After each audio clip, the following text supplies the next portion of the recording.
m'appelle Grobli Zirignon. Je suis né à Gagnoa, Babré, en 1939. Alors, quel moment marquant de votre carrière ce que vous mettez en avant à travers cette exposition? Je pars des débuts, parce que je ne suis pas peintre de formation. Je suis plutôt philosophe de formation, qui a même quitté la philosophie, qui a déserté la philosophie pour aller vers l'art, parce que la philosophie ne me donnait pas satisfaction.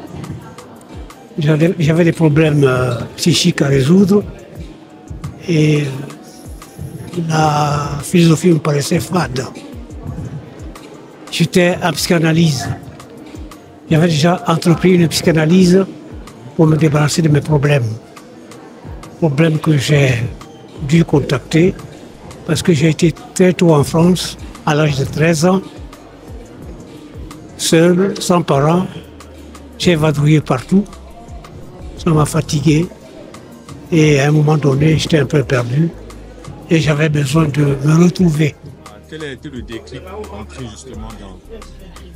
J'étais dans l'attente d'autres choses et je suis tombé sur des étudiants africains en Beaux-Arts.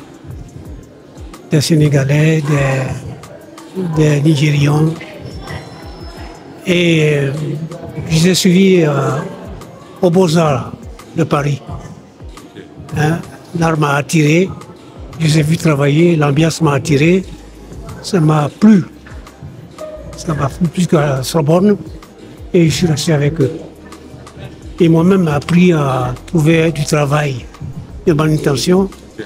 Et le travail de manutention m'a paru plus gratifiant que de lire la philosophie ou d'essayer de réfléchir maladroitement.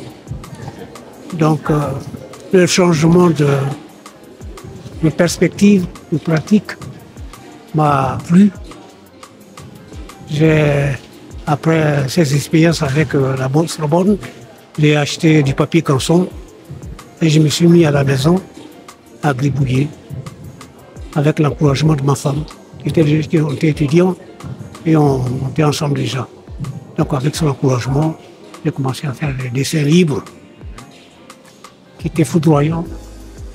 Des dessins sortaient, très beaux. Ma femme aimait ça, ça lui plaisait. Et on a commencé à les mettre au mur, notre chambre de cité. Les étudiants ont visité, nos amis ont visité. Ça a fait le tour de la cité. Et en 6 mois, on s'est aperçu que j'étais un peintre qui fait de belles choses. Alors la cité, l'université d'Antony m'a appelé pour faire une animation que j'ai faite.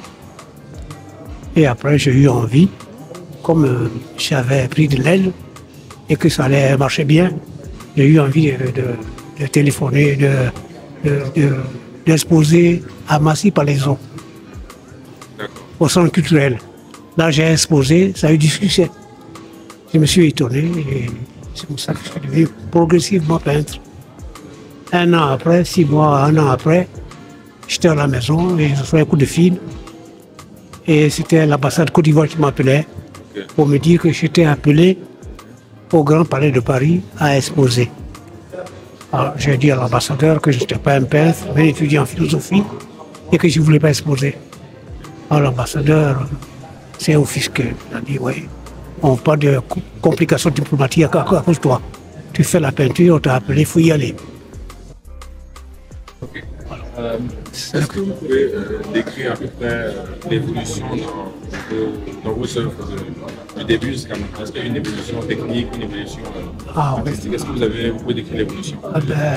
Suivant ce que je veux dire inconsciemment, je ne gratte pas, je ne frotte pas, je ne lave pas, je ne gribouille pas de la même manière.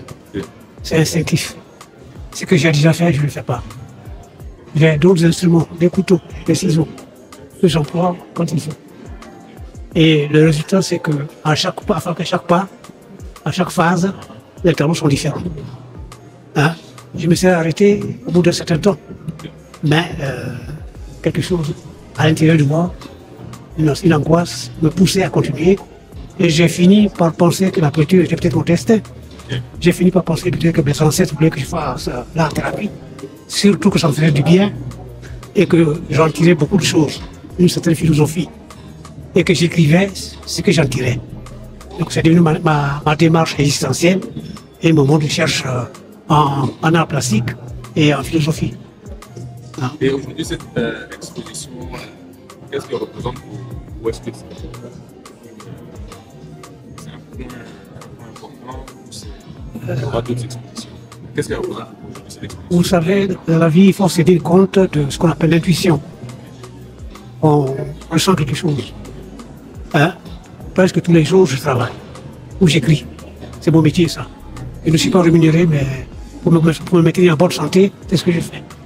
J'ai amassé du travail, des écrits, des œuvres. Et puis, cette année, je ne sais pas pourquoi, j'ai eu envie d'exposer. Comme si une poussée intérieure me disait, tu as beaucoup amassé des œuvres, il faut maintenant que tu les exposes. Alors, en allant, en cherchant des salles, je n'en trouvais pas. Alors, j'ai été au ministère et je suis tombé sur quelqu'un que je connais là-bas, Nkomo, qui est responsable là-bas. Alors, je lui ai dit, Nkomo, que je connais depuis longtemps, hein, depuis des années. Il est venu plusieurs fois à mes expositions. Je lui ai demandé, mais est-ce que tu peux me trouver une salle pour que je puisse exposer? Et tout de suite, il m'a dit, bon, il a téléphoné à Abobo. Et j'étais OK pour exposer à Abobo. J'ai invité le monsieur à voir mes tableaux, il les a vus. Et il m'a dit, bon, la technique est un peu trop sophistiquée. Nous, à Abobo, on travaille pour les jeunes qui n'ont pas la culture, mais il faut attendre un an pour qu'on les prépare.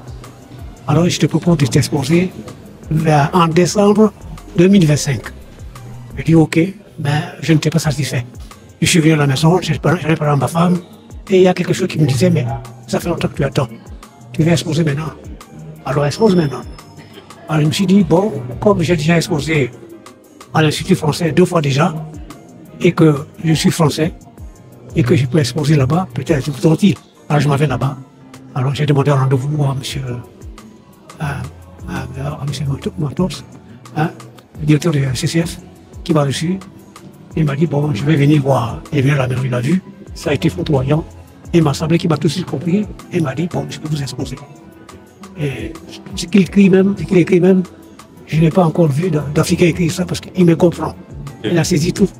Et vraiment, je suis content d'être là et d'exposer. Hein?